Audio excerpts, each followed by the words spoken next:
tật bình chết bật ạ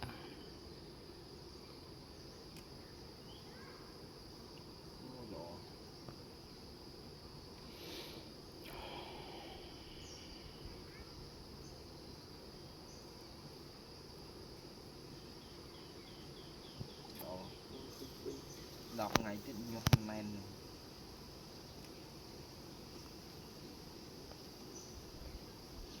nhỏ nãy đã super đấy của nó ăn của tôi tưởng là ngày tập bình vậy tật là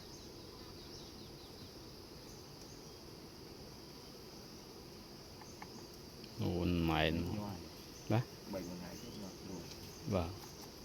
là các bạn mày